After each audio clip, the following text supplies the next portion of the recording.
స్త్రీ పురుషులిద్దరి మధ్య జరిగే పవిత్రమైన కార్యం శృంగారం.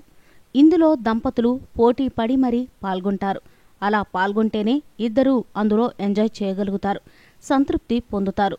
అయితే శృంగారంలో పాల్గొనడం వరకు బాగానే ఉన్నా కొందరు మాత్రం శృంగారం అయ్యాక పలు పొరపాట్లు చేస్తుంటారు. కానీ నిజానికి అవి పొరపాట్లు అని వారికి తెలీదు.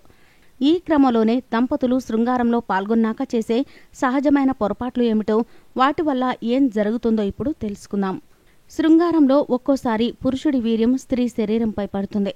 అయితే కొందరు దాన్ని తుడిచేస్తారు, సరిగ్గా కడుక్కోరు. దీనివల్ల ఇన్ఫెక్షన్లు వస్తాయి. తరువాత అవి పెద్దవిగా కూడా మారవచ్చు. కనుక శరీరంపై వీర్యం పడితే నీళ్లతో శుభ్రంగా కడుక్కోవడం ఉత్తమం.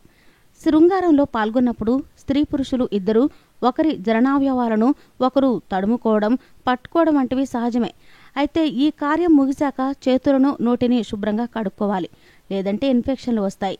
సెక్స్లో పాల్గొన్నాక స్త్రీలు తమ యోనిని క్లీన్ చేసుకోవాలి, లేదంటే పురుషుడు అంగప్రవేశం, వీర్యం వల్ల బ్యాక్టీరియా, వైరస్లు అందులో చేరి ఇన్ఫెక్షన్లు వచ్చేందుకు అవకాశం ఉంటుంది.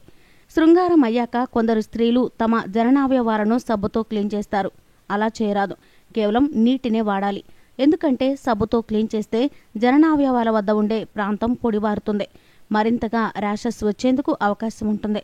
పురుషులు శృంగారంలో కండోమ్ వాడితే, స్త్రీలు శృంగారం అయ్యాక తమ యోని భాగాన్ని డెటాల్ లేదా వెనిగర్తో క్లీన్ చేసుకోవాలి. దీంతో ఇన్ఫెక్షన్లు, ర్యాషెస్ బారి నుండి తప్పించుకోవచ్చు. శృంగారంలో పాల్గొనడం వల్ల శరీరం సహజంగానే డీహైడ్రేషన్కు లోనవుతుంది. అలాంటి పరిస్థితుల్లో ఖచ్చితంగా నీరు తాగాలి. అయితే ఆ నీరు చల్లనిది అయితే బెటర్. దీంతో డీహైడ్రేషన్ నుంచి వేగంగా బయటపడవచ్చు.